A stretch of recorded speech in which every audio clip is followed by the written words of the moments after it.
Halo teman-teman, ketemu lagi dengan Kak Safa dan Kak Feby. Pada kesempatan kali ini, kita akan membicarakan terkait pertumbuhan dan perkembangan pada tumbuhan. Nah, sebelum kita belajar lebih lanjut, kakak mau ingetin nih kepada kalian tentang konsep pertumbuhan dan perkembangan itu sendiri. Pasti kalian ingat kan pertumbuhan itu apa? Ya, pertumbuhan itu adalah suatu proses bertambahnya jumlah atau ukuran ataupun volume sel suatu makhluk hidup. Sehingga tumbuhan yang tadinya hanya berukuran 5 cm, dia akan tumbuh menjadi 10 cm. Sedangkan perkembangan merupakan suatu proses makhluk hidup menuju kedewasaan atau pematangan fungsi organ. Kalau di tumbuhan, di mana tumbuhan tersebut akan menghasilkan buah.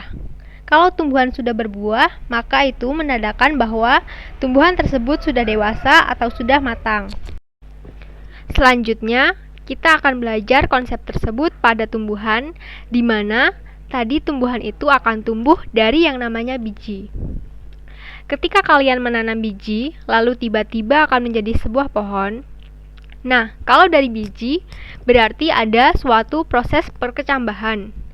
Kemudian, setelah berkecambah nanti, biji itu akan tumbuh dan berkembang. Kita akan mulai membahas perkecambahan terlebih dahulu. Apa itu perkecambahan? Perkecambahan adalah berakhirnya masa dormansi biji. Lalu, apa sih masa dormansi itu? Jadi, masa dormansi itu adalah masa inaktif biji. Biji yang kalian tanam sebelum kalian kasih air merupakan biji yang inaktif. Kemudian, si biji tersebut akan melalui proses imbibisi. Ketika air masuk ke dalam biji, itulah yang dimaksudkan dengan proses imbibisi. Setelah terjadinya proses imbibisi, air tersebut akan membuat hormon giberelin yang ada pada biji aktif. Giberelin adalah hormon pada tumbuhan yang berperan pada proses perkecambahan. Setelah giberelin aktif, giberelin akan mengaktifkan enzim-enzim hidrolisis seperti protease, lipase, dan amilase. Setelah aktif, enzim-enzim tersebut akan memecah cadangan makanan yang ada pada biji. Cadangan makanan yang terbelah akan membuat sebuah energi. Dan energi tersebutlah yang akan membuat biji berkecambah. Tipe perkecambahan dibagi menjadi dua. Ada hipogeal dan epigeal. Kalau hipogeal, kotiledon akan tetap tinggal di dalam tanah. Contohnya pada padi dan kacang kapri. Sedangkan epigeal, kotiledonnya akan keluar dari dalam tanah. Contohnya pada kacang tanah dan kacang kedelai. Pertumbuhan pada tumbuhan dibagi menjadi dua, yaitu primer dan sekunder. Adanya perbedaan pertumbuhan primer dan sekunder antara lain, pertumbuhan primer adalah pertumbuhan batang dan akar menjadi panjang, sehingga tumbuhan menjadi bertambah panjang dan tinggi. Pertumbuhan primer disebabkan oleh aktivitas yang namanya aktivitas meristem apikal. Meristem apikal adalah jaringan meristem yang selalu membelah, letaknya di ujung batang dan di ujung akar. Sehingga kalau misalnya meristem apikal di ujung, berarti pertumbuhan primer terjadinya di ujung. Contohnya di ujung akar.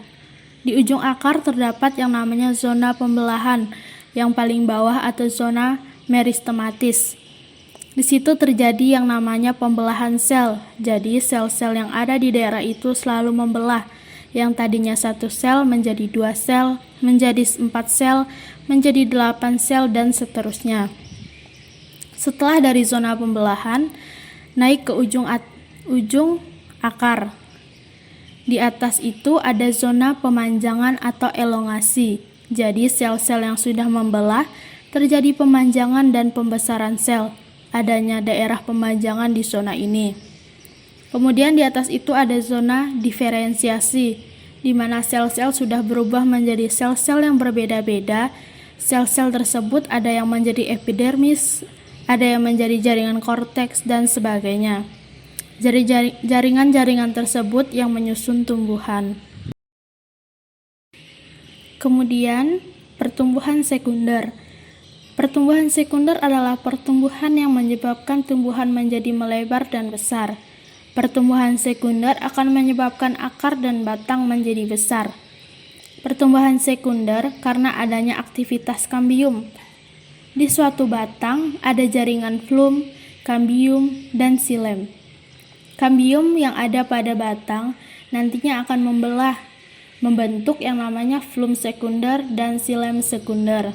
Kemudian hasil pembelahannya ini nanti lama-kelamaan akan menjadi lingkaran daun yang menyebabkan batang menjadi besar.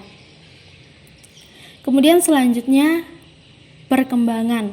Perkembangan di mana ketika tumbuhan sudah menjadi matang, sel kelaminnya itu akan menghasilkan yang namanya bunga. Jika tumbuhan sudah berbunga, maka sudah matang kelaminnya. Kemudian nantinya akan menghasilkan buah. Itulah yang dinamakan perkembangan pada tumbuhan. Pertumbuhan dan perkembangan pada tumbuhan diawali dengan perkecambahan, lalu terjadi pertumbuhan dan perkembangan. Sekian pertemuan kali ini. Sampai ketemu di pertemuan selanjutnya. Tetap semangat dan selalu jaga kesehatan. Bye-bye.